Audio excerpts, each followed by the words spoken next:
Okay, looks like we started recording, so I'll go ahead and get started. It's a little bit after 5, and looks like we have a few attendees, and there'll probably be some others joining in here a little bit later.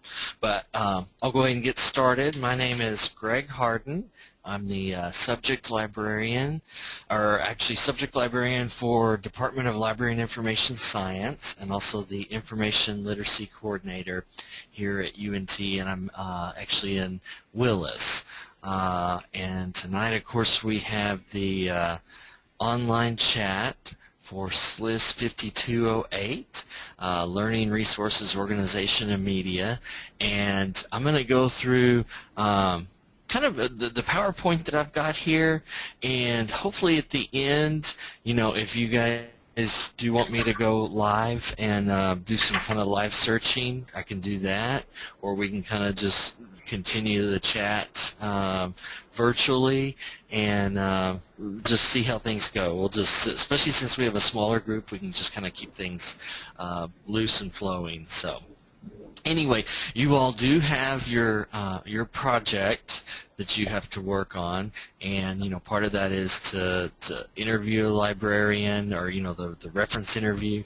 And so of course part of that is going to be that I'm going to try and help you all do your research in the most effective way you can, utilize UNT's library resources to hopefully, save you time on the things that you can find, and the resources to hopefully help you get a great paper project out of it. So the first thing is, of course, we have LibGuides, and so there's a guide specifically for library and information sciences, and on that page, it's got my contact information, direct email address, and then also a little bit, there's tabs up at the top, which the articles tab will take you to a place where there's suggested databases, books tab, reference sources, websites. So that the guides is probably a good website place that you do want to go in and explore if you haven't already done so.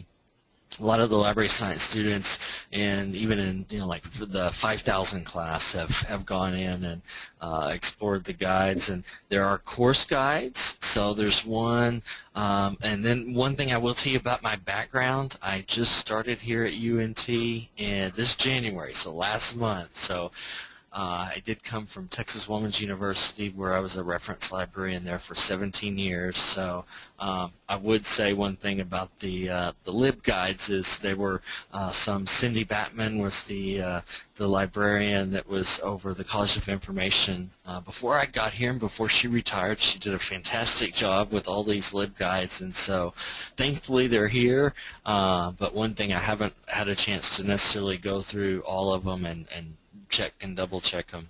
So the one thing, the 52.8 guide is there, and I think most of the class guides are sort of arranged generally just as a general jumping off point for the classes, and they are ones that I'm going to go in and update a little bit more as I have time after, since it's only my second month here. So anyway, we've got that.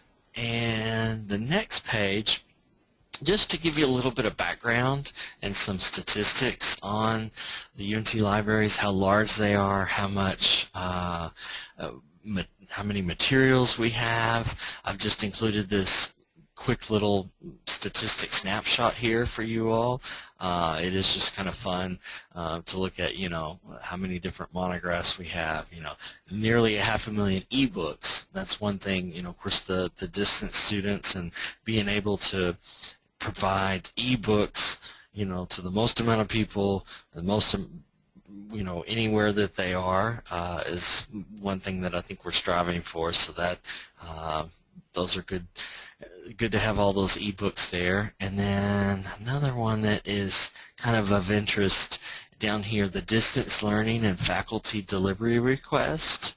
That's one one thing that I hope you all know, that as distance learning students, that you can have articles delivered and actually books delivered. So if there's physical books that we have here at UNT, here at Willis or Discovery Park, probably most of the library science books will be at Discovery Park, that we can mail those to you all as distance students. So, of course, the library homepage, they did redo some of the web pages over winter break. So everything, of course, it was not so bad for me coming in fresh, but you know, I know a lot of the staff were like, "Oh, this has changed. This has changed," and even, you know, the students are noticing a lot of the changes. But your main, you know, starting point can be this area, kind of in the top left quadrant of the web page where it says "Start Your Research." One of the things, the new Search It All box or tab is actually what it's a homegrown system, and it's they're calling it a bento box search, because you can plug your search in and it'll go out to all these various services and run that search, whether it's through the catalog, through the databases, through the digital collections, special collections, LibGuides, and even the library website. So it's going to run that search through all the other tabs and then come back with these little, you know, each individual box. So it'll say, okay, here's all your results from the catalog, here's all your results from special collections. So it's just a good way to go in and be able to, you know, cast a broad net and see what all is out there on something. Next up, the online article search. It is it covers about 92% of all of our online article content, and it is I think over 6,000 publishers and 94,000 journal titles. So if you're looking for, you know, which most students are looking for, you know, professional, scholarly, peer-reviewed journal articles, then this online article search would be a stop for you. Now, keep in mind that it does, like, it searches 92% of those online article content databases. So, you know, if you look up something like succession planning, you want to make sure and put in library succession planning. Or I know, like, some people's projects are, you know, either people-based or topic-based, like the ISBN. So you want to make sure to slant it towards library, because it's going to actually search business literature, medical literature, sociology literature. So there's that aspect to it. The Books and More tab is what we think of as the traditional catalog. It's going to be, you know, you can search for books, CDs, e-books are in there. The one thing to mention, though, it's kind of a strange oddity, but it's, you know, of course, titled the Books and More tab, but you can actually change this keyword drop-down menu and you can search by journal title.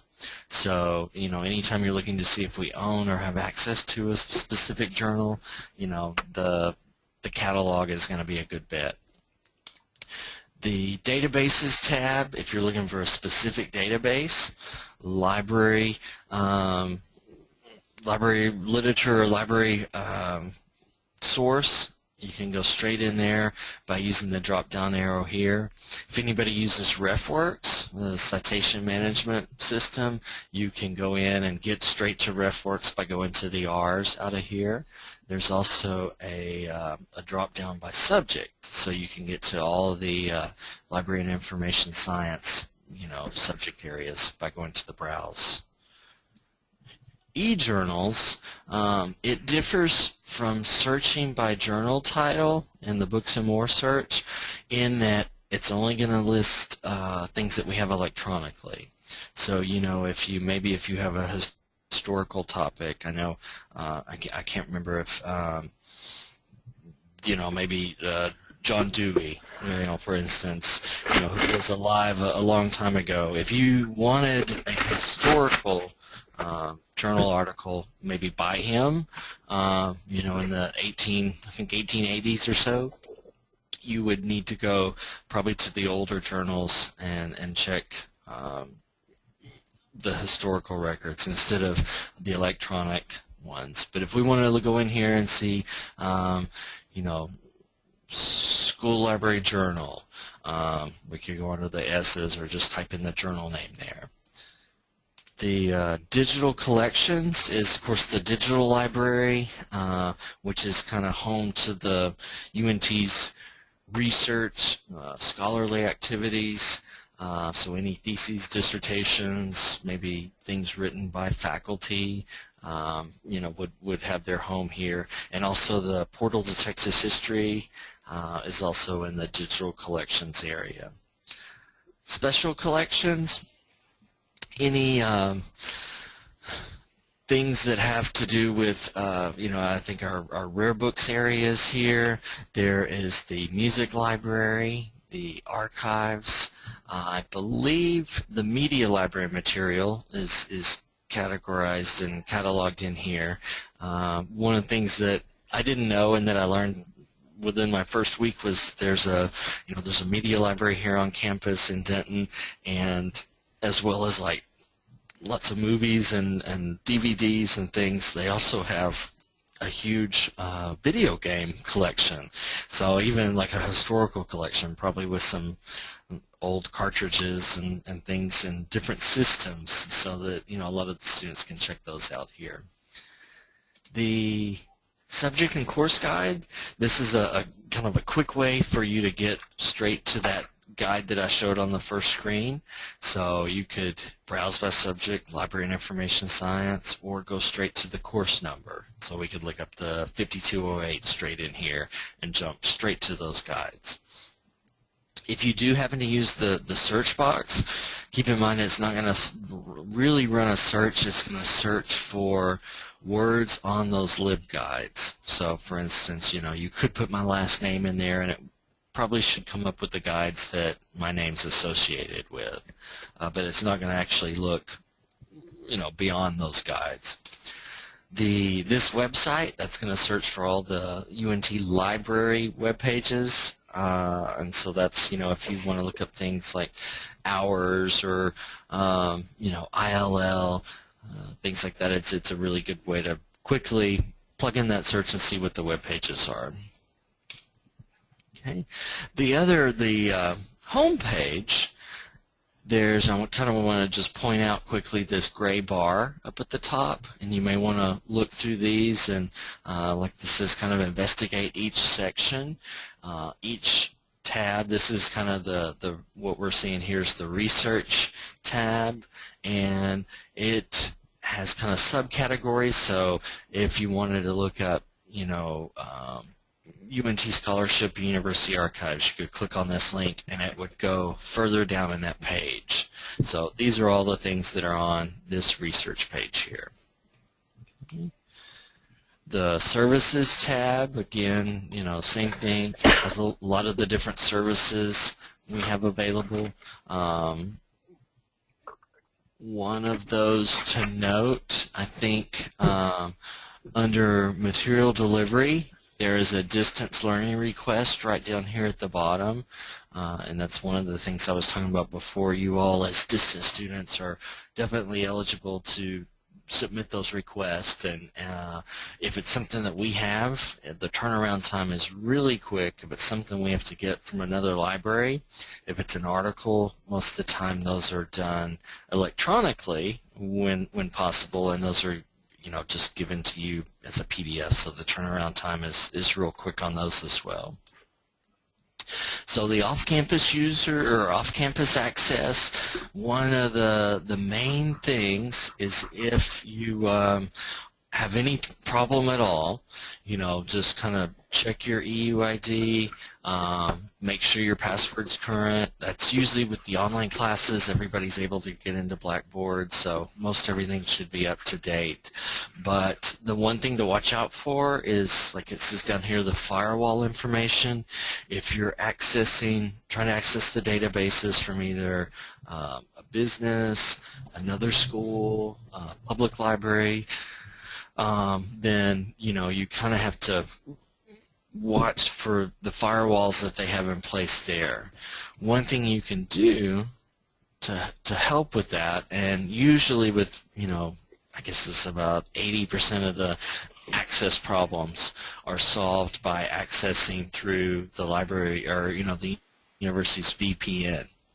So if you just go to this URL, vpn.unt.edu, then what it's going to do is bring up this particular page right here, and you can log in just like the it says there, library.unt.edu, and you hit return or enter, and it's going to run. It's going to pull up the library homepage, but it's going to be as if you're on campus because you're going through the VPN. And then, so from the library homepage, you could go to the subject guide, the databases, and do all the searches like that. And it should work out for you. If not, go to the Ask Us page, or make sure and report the problem to us. Okay. Here's the distance learning request, and a lot of different options here. It will, like I said, you can request things from physical journals that we have. You can request books that we have, and they'll be mailed to you. And then anything that you run across in the databases. Sometimes you run across journal articles, and it may take you to the journal homepage and say, you can have this article, for $35. By all means, don't pay for any of the articles online, but try to get them through our interlibrary loan first, because we'll try and get them free from another library, that we have lending and borrowing relationships with. The main thing is there's a login to Iliad. Iliad's the interlibrary loan online system, and you can log in from this page and make a request there. I believe the accounts login will also take you, and it's up in the gray bar here, where you can do your request from there as well. But if you don't have an Iliad account or have never done an ILO request, you do have to go in and create an account, so you're able to do that. Okay. And here's what the login screen looks like, and yeah, there's the accounts login kind of in the upper right hand corner, and you can log in right here. Okay. This is kind of just doing a simple search, looking for school libraries as a keyword in the catalog, and this is what a list of results. This is a keyword search for library leadership, and so it will. Oh, I jumped ahead. Come back. There we go. It'll give you your list of results. It'll tell you the location, the call number, and if it's checked out or available. If it's a electronic book, it should give you a link and say online access, and you'll be able to click on it and get to it straight from the record here. Subject searches. Now, since this is a cataloging class, you probably know, all about the subject headings, the way things are categorized with, the Library of Congress subject headings. If you change this to subject, it is going to be searching by, LCSH. So just keep in mind that it needs to be, an official subject heading. It's not going to pull up just every keyword. One of the examples that I used a lot at TWU, since Texas Women's University has a huge cookbook collection, that I always found it odd. The Library of Congress subject heading for cooking is actually cookery, kind of an old term. But so if we wanted to find cookbooks and we wanted to search by subject headings, we had to search for the word cookery, which is not always intuitive.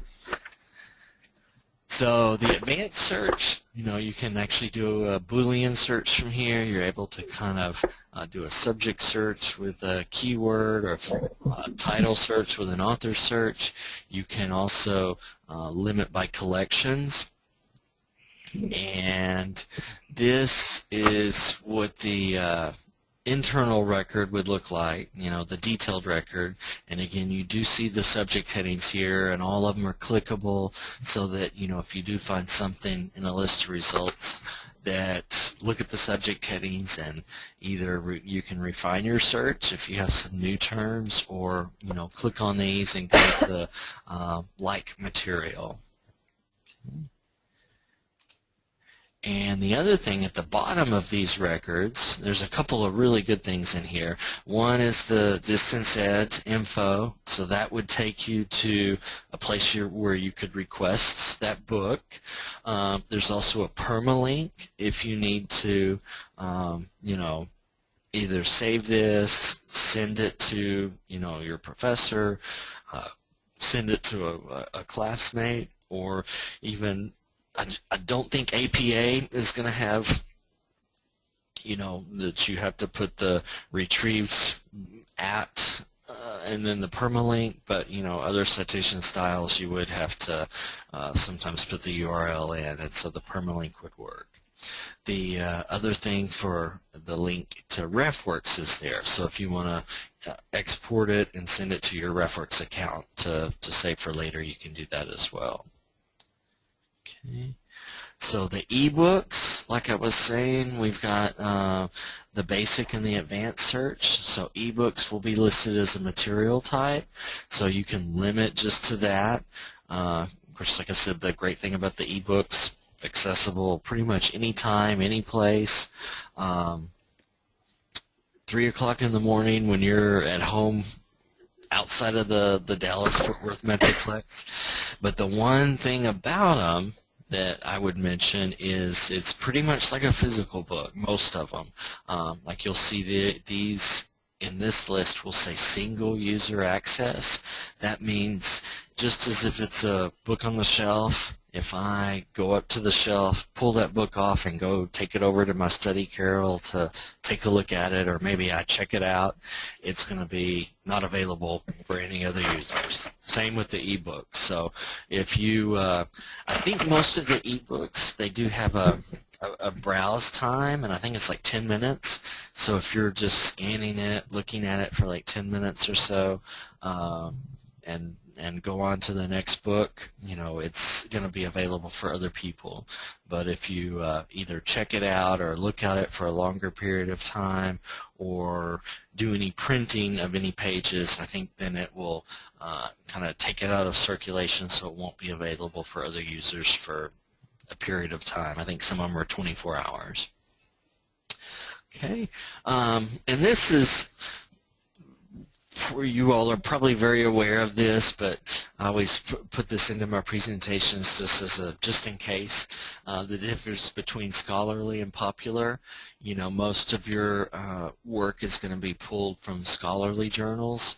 There'll be, journals written by people in the field, peer-reviewed. They'll go through a series of vetting by academic and professionals in the area, and there'll be journals that you'll find within our library literature, our databases. Of course, the popular magazine, things that you'll find on the bookstore or grocery store shelf. Okay?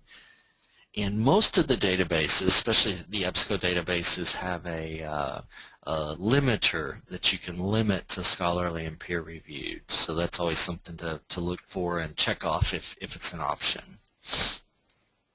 And Google Scholar, don't forget Google Scholar. It's oftentimes a good thing to use.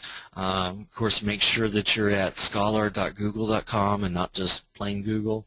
The one thing you can do is if you go under settings, you can, if you're at home or another location, you can tell it to, you could set your library location. And so you can click on your library. I think it's library links, and it's out on the left-hand side. Do a search for University of North Texas, and then save your library, and then it'll kind of link your results to our holdings. Another thing that students often don't know is this little gray drop-down arrow. If you click on that, it'll bring up the advanced search for Google Scholar. And the advanced search is oftentimes better and gives you more precision, in your searches.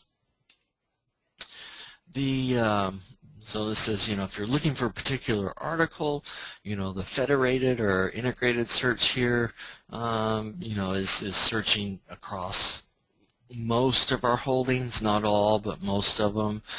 So this is a good way to, if you have a reference list or, a required reading or something that you are looking for a certain article, I usually just put in, about 4 to 5 words of the title, and most of the time it pops right up there. So that's a good way to get to that if you have the specifics on it. And this is just a list of results after you do that federated search.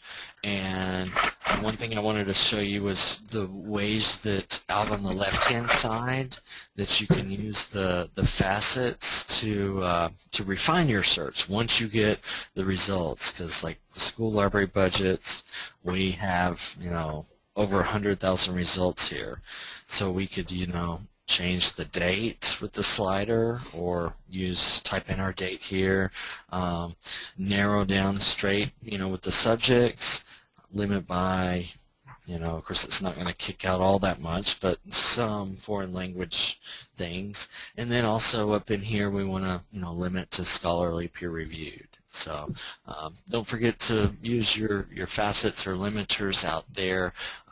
Most of the databases, as well as the all-in-one UNT search, have certain things like this, so kind of look for those and use those whenever you can. The find journals and e-journals, this was the one I was saying that if you had a particular journal title, you could type that in or browse by that title. Also browse the databases by subject and by title. So that's what that area looks like. EBSCOhost, you all probably are familiar with EBSCOhost and its many different databases. And so the good thing about EBSCOhost is once you're in, you are able to click on this Choose Database link, which is over the search box, and you're able to pick off or choose more than one database to search at one time. So for instance, this is in library literature, information science retrospective, it's in looks like Lista, and then library and information science source. So this is in 3 separate databases that we'd be able to run this search through. Okay. And with the database tools, again, use the subject terms whenever you can. The Boolean operators kind of make sure. I believe EBSCO, if you type library leaders on the first line there, it's going to treat that as a phrase, even if you do not put quotes around it. If it's on one line, it'll be a phrase. So do kind of try and use those. Use the advanced search. Use maybe the 3 different lines to chunk, or do your search in with different topics on different lines. So The other thing, and maybe if I get a chance to get to live searching, I'll show this, but if you, when you get a long list of results, you can always use this little magnifying glass, and that will blow up the abstract and give you some more information on this record, so you don't have to necessarily click on the record, hit your back button to come back to the list results, and keep going that way. Okay. Next, there we go. And so articles in full text, if you have a choice between HTML and full text, I always make the suggestion to go with the PDF, because that's going to be pretty much as if you scan or have a photocopy of that article. It's going to give you the original page numbers. So if you do any quoting, you have that very specific page right in front of you. It also oftentimes the journals will give the citation either at the top or the bottom of the page, and that's helpful too. If it's the HTML full text, it's just going to be one long running web page, and it usually doesn't provide charts, graphs, photographs, any visual material that you do always get with the PDF as well. Kind of like when I was talking with the catalog, the subjects, you always kind of want to look at either good hits that you find, or once you do your search, look at your results, find one that really hits upon what you're looking for, and then do go in and look at the subject headings for it, because that oftentimes will give you examples of other words that you can go back in and refine your search a little bit better with. Okay. Oh, and I did, out to the right, there is the export button, and that will allow you to export to RefWorks if you use that. Right above it is a cite button, and it will, if you click on the cite button, it will bring up how to cite this particular article, in various different formats, APA being one of them. I do always suggest to you that everybody kind of checks and double checks those, because it's pretty much whatever information is here, it's going to just transfer it over to the EBSCO little cite feature. I had some ones that I was doing the other day, and for instance this has the email in it. For some reason it was pulling the email addresses of all the authors over, and that's not something that I needed in my citation. So do, check and double check it, but hopefully the cite feature, as well as if you use RefWorks and the bibliography feature there, it'll save you some typing time. Okay, and so this is what the RefWorks login would look like. If you've not signed up for a RefWorks account, and I would suggest it, there's a place for you to sign up right here. It, like I said, is a citation management tool, helps you collect and manage and organize all your references.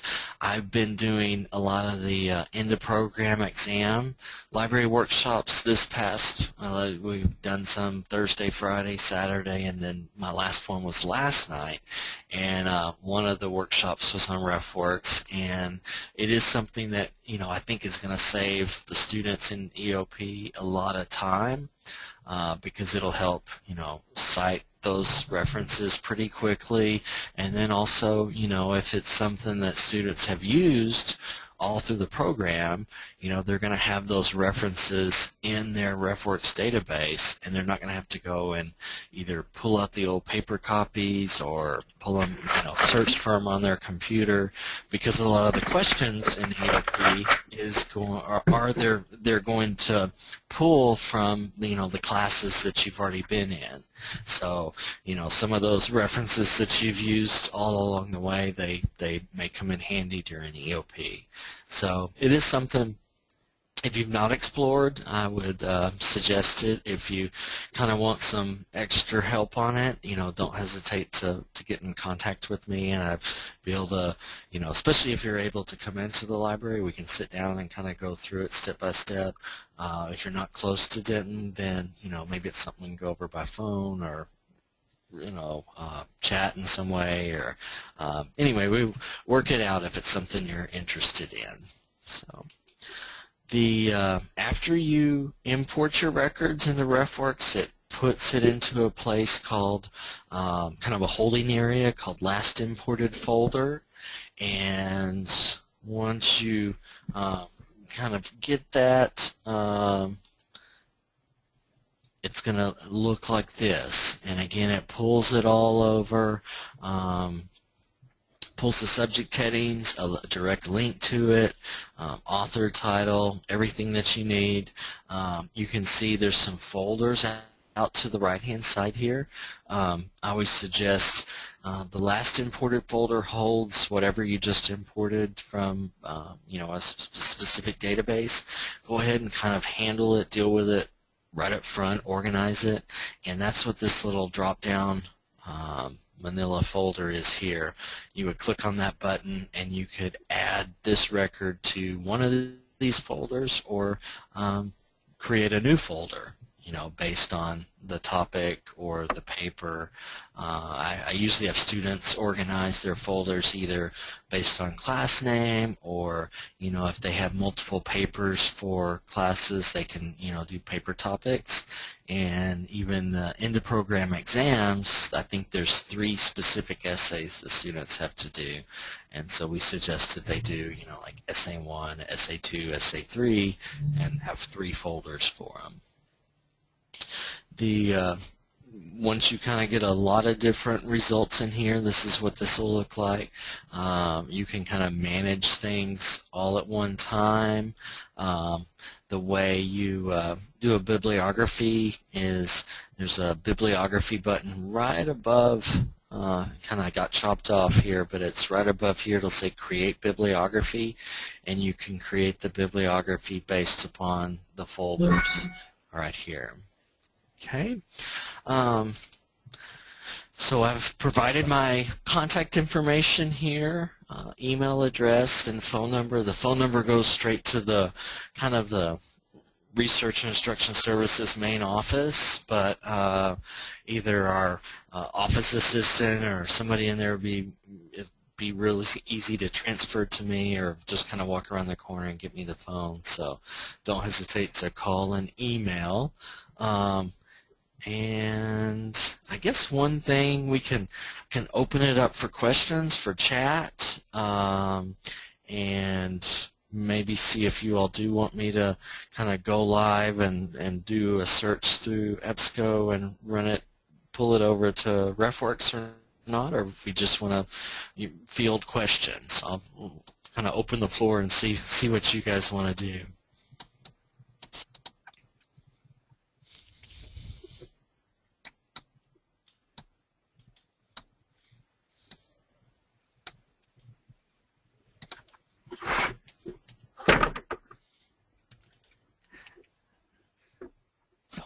You can type in a question, or I think most people have audio, so you can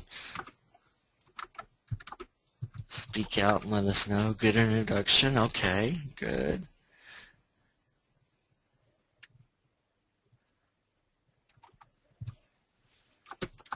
Okay, I have my audio turned on. Yeah, okay.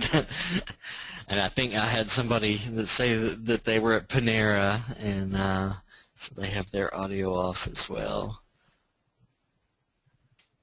Okay.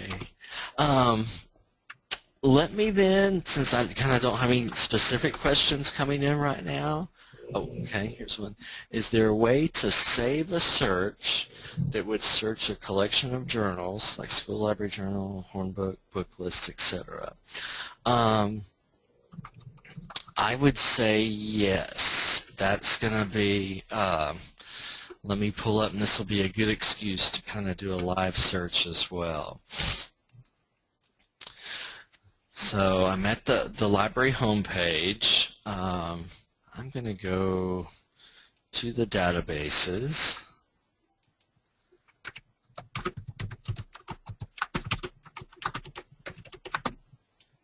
See if I can get into Library and Information Science source. I'm going to go straight to that, and hopefully I'm going to find, this is going to maybe demonstrate quite a few things all at one time. And the one thing I do straight off is go straight to the advanced search. So right now I'm in just Library and Information Science source. I can, like I said, do the choose databases, and I can pull up, you know, everything that has to do with library science and search all those at one time. Academic Search Complete. Are you ready to walk? Is another one. On the computer. And so right now I'm in 3 separate databases, and we did Hornbook, I think. So source is the name what EBSCOhost calls journals. So we could type in the name of the source, and we'll see how this does. So Hornbook. Maybe I must try School Library Journal. Okay, so it looks like, there we go. So I've kind of got it right here. What I believe I could do is, in order to save pretty much any of your EBSCOhost searches, you need to have an EBSCO account. And I don't know, I haven't set one up here at UNT, so I don't know if my TW one is going to transfer over here or not, but I'll try it. No, I don't think it did. No, sure didn't. But anyway, you could create a new account with EBSCOhost, and anyway, then you can save searches. You can save, let me go back to the list, like a results list here. EBSCOhost kind of works on folders, and you can actually, anything that you put in your folder is going to be saved, you know, as long as you're signed in. Since I'm not signed in, if I close my browser here, it's going to erase everything. If I'm signed in and I want to save certain things into particular folders, I'm able to do that with the account. I'm able to save particular searches. So if I, you know, had a particular topic like information literacy, if that was something I was searching about in all my classes, you know, I could do a topical search and save that. So that's something. So does that kind of answer that question for you as a way to search that? Okay. Okay, good deal, good deal. So the one of the things I did want to show you is kind of how you would take a list of these results and hopefully deal with it a little bit better. Like I was saying, one of the things you can do is hover over this magnifying glass, and that's going to give you your abstract.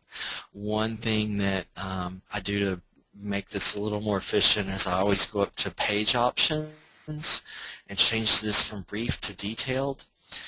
And what that does is it gives us the abstract if it's available. Let me do a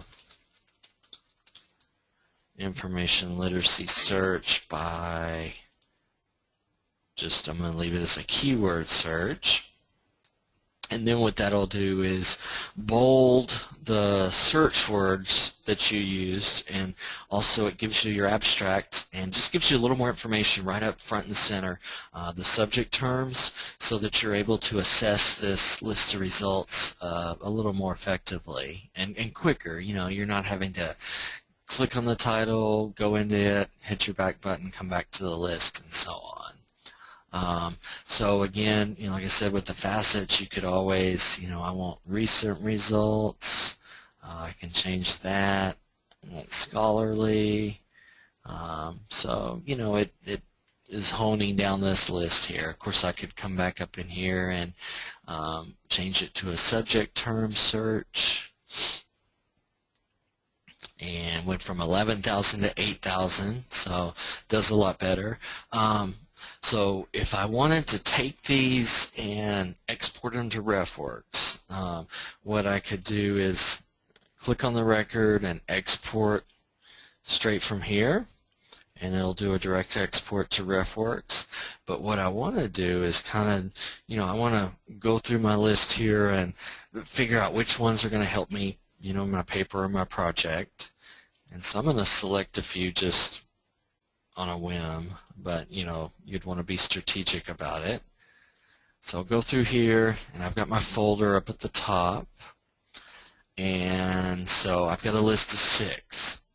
So then what I could do is click on Select All, and then I could export, and then I could do a direct export to RefWorks, and what that'll do is bring up a place where I can log into RefWorks or sign up for a new account.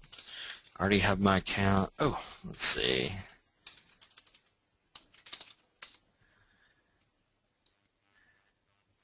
And then so it's going to pull these 6 references into my RefWorks account, put them into this last imported folder area.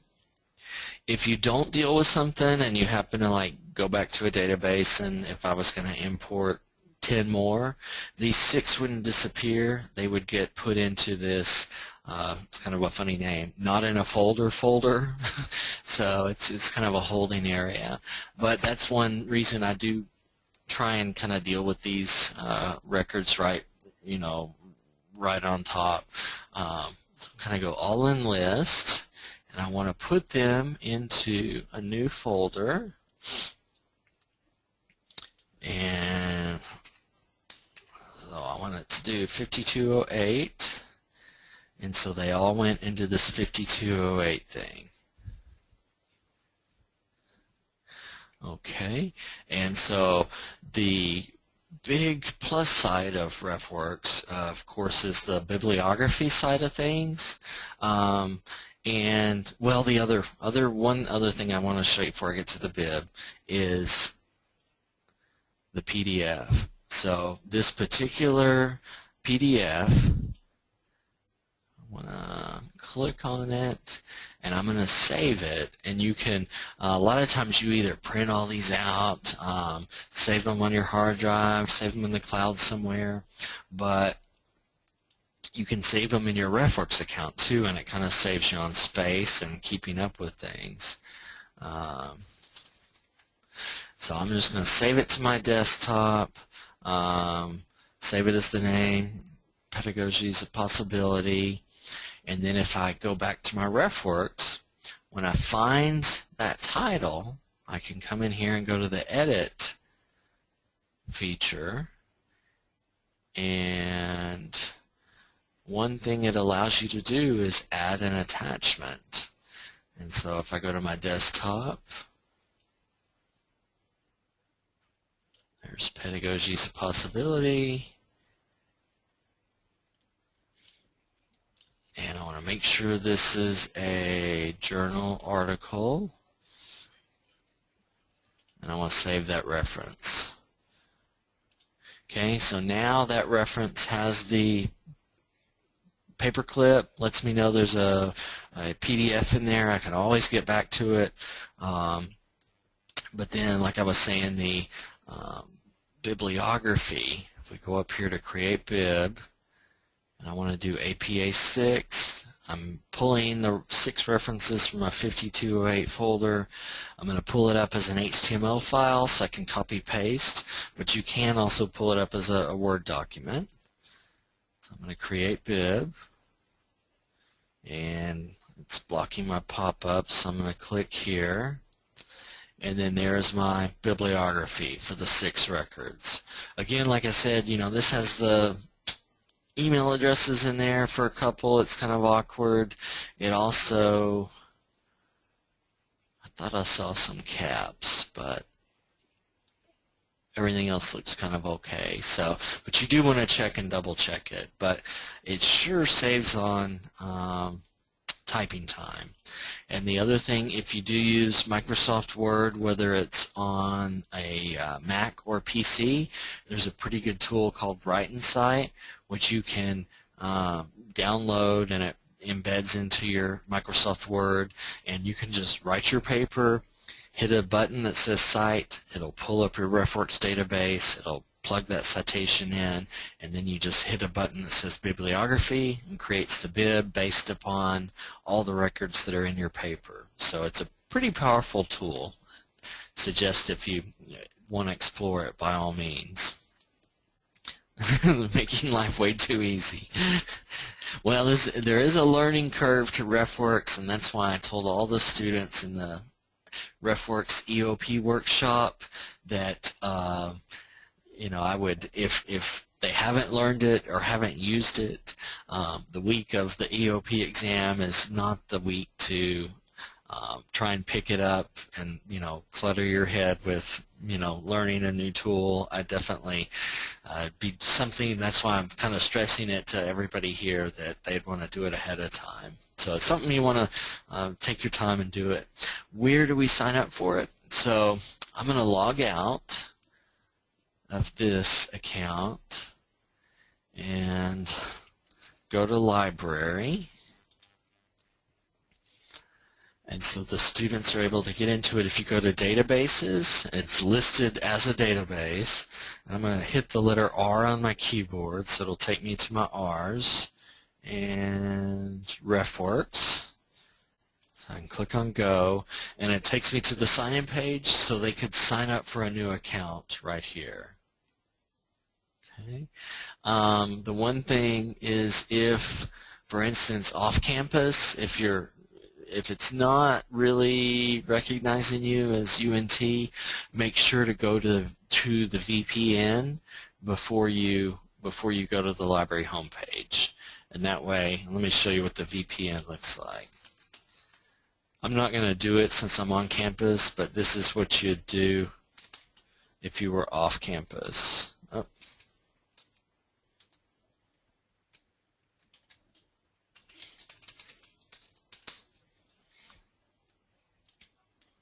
And so we could type in library.edu, UNT library, and so now we're at the library page, but we're passing through the VPN, which is virtual private network, and so it is basically the same as if we were sitting right here in the library or somewhere on campus. So every web page we go to, it thinks we're on TW, or UNT. My apologies. So let me see. There was a question further up here I think I missed. Oh, it was about signing up, so hopefully that got covered.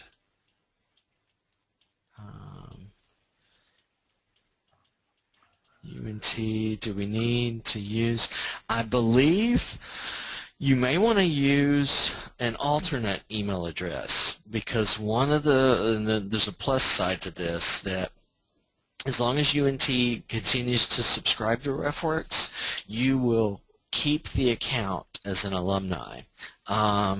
You don't retain access to the databases once you graduate, but you do to RefWorks.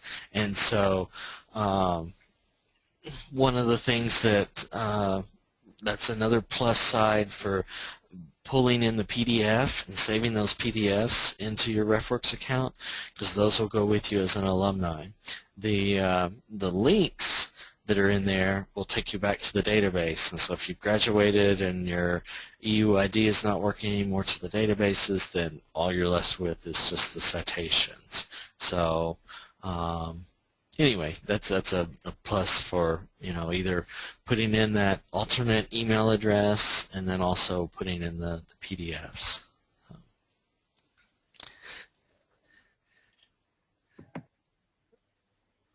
Oh, and Kathy was at TW for several years. Yeah, we probably kind of going to take take some time to get used to going back and forth. Yes, you've crossed over to the green side of Denton now, from the maroon. So That's you kind of right. have to change out your wardrobe too. Um, Greg, That's we so true. much appreciate you coming on board for us, and I'm going to see if we have a few extra questions to wrap up. Okay, sure thing, because we're at 6, so I don't want to take everybody's time. But And it is time for you to start home to the other end of the county there, well, actually 2 counties away, I think. So, to the top of Dallas, yeah. yeah. Okay, any other questions or comments for Greg here? Greg, I know, oh, okay, great. I know that we have a button for you on the discussion page, that librarians button. And so as students, as you come across questions and comments, if you post them in that area for Greg to answer and other students can also see, then he can address our whole class at one fell swoop. Mm-hmm. I mean, you're welcome to send him an email also, but you know that librarian's corner is specifically his corner of our course. Right, So and I've got that set so that when something's posted, it'll email me as well. So hopefully I'll be able to get to it pretty quickly. Great, great. And Greg is on our roster as one of our instructors for this course, so anything you post with all of his spare time, because you know he just sits and reads the good books. Yeah, we can interrupt him every now and then and ask a question, but he does pop in and out of our course and is kind of keeping an eye on the reference and research projects here for us. So be sure to utilize this service that we have, because it is part of your student service fees. That's right. Yep, yep. And then I guess, did that cover everything you guys needed me to cover for the reference interview portion? Did I need a buzzword or keyword? Oh, you do need a code word, yes. A code word? Gosh, I don't know. That's a good one right there. I don't know. I don't know. Okay, so We'll I don't know is your word that you're going to use when you write your summary statement to show us that you either were here or you have listened and watched the archive. So that's our clue words there that tells us that you were truly paying attention. Great. Awesome. Okay. Anything else for Greg before we go?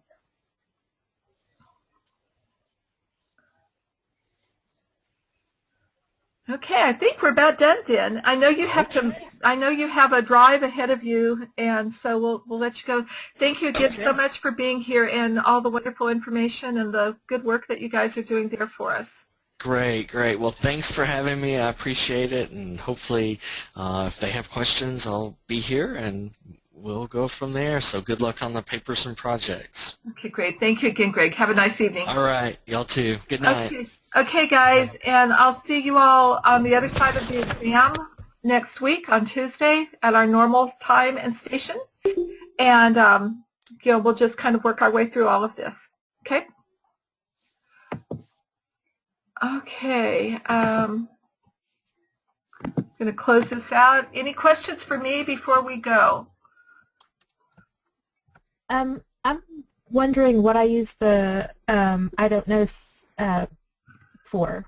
Okay, in your summary statement about the research interview, you're just going to work that in. You can just write a sentence and say the code words or the code phrase was I don't know, and that tells those of us who are grading your work that you actually saw or listened to or were present in the chat. Okay, great. Thank you. Because unfortunately, in past